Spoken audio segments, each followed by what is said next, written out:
So, Geoffrey Chaucer is a medieval poet of the 14th century, but at the same time, he is the morning star of the Renaissance, and therefore, in him we find a harmonious blend of medieval religiosity and Renaissance secularism.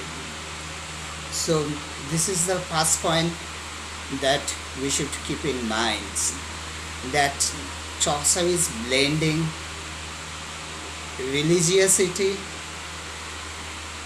with secularism. And the second point that we should keep in mind is that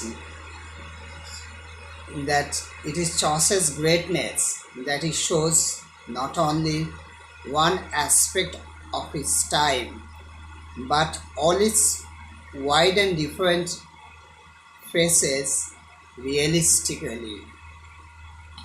So Chaucer's range is vast, and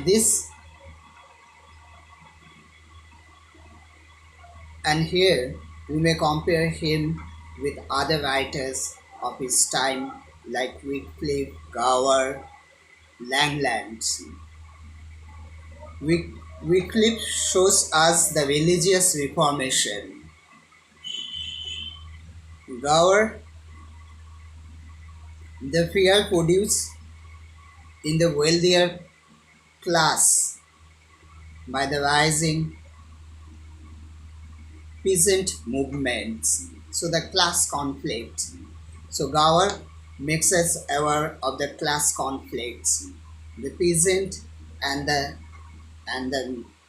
conflict between the peasant and the rich people, while Wycliffe shows us the religious reformation, and Langland points out the corruption in the church. But it is Chaucer's greatness that he shows not one aspect of his time, but the wide and different faces, and that also he shows very realistically. And speaking about realism, in the Canterbury Tales, Chaucer gives a realistic picture of the society of his time with touches of irony. So his realism is always mixed with irony. This is the third point that you should keep in mind. So the point one was the blend of secularism and religiosity. The second point is the vast range of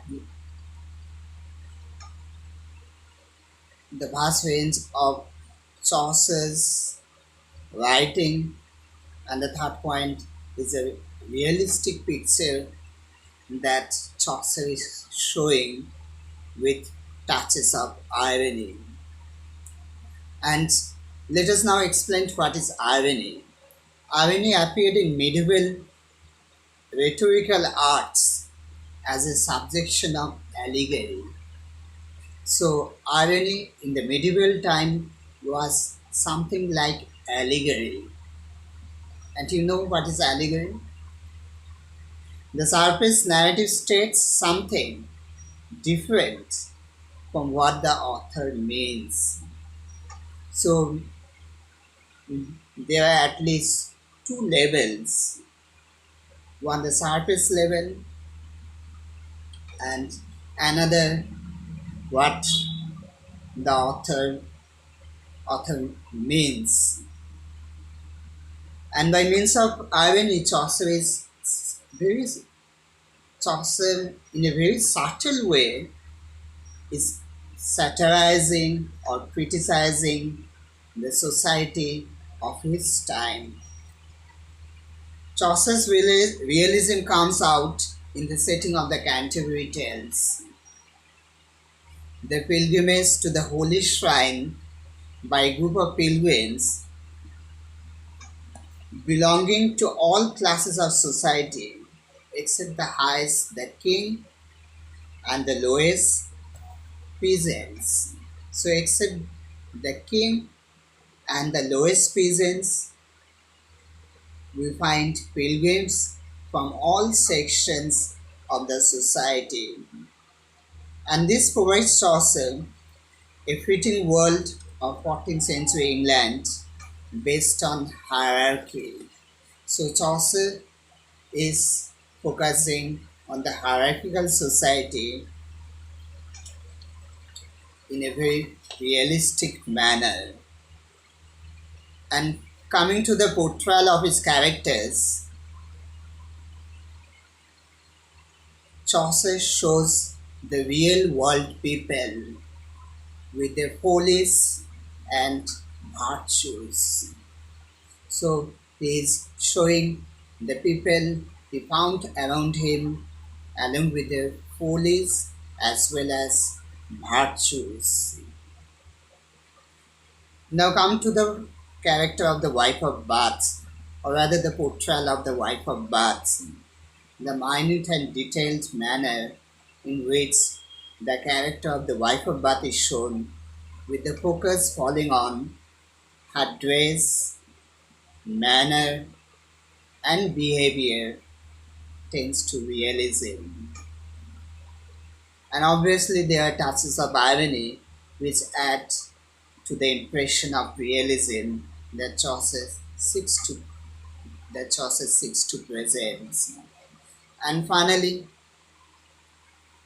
I would like to make another point, that is, Chaucer must be differentiated from Langland because Chaucer is not directly criticizing,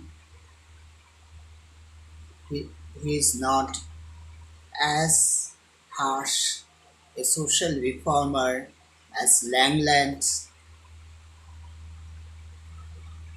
And to quote Aldous Huxley, I quote, "While Langland cries aloud in anger, threatening the world with hellfire."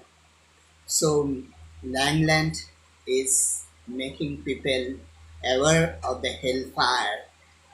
That is, he's making people aware of hell. Chaucer looks on and smiles, but Chaucer is not making people aware of afterlife in hell.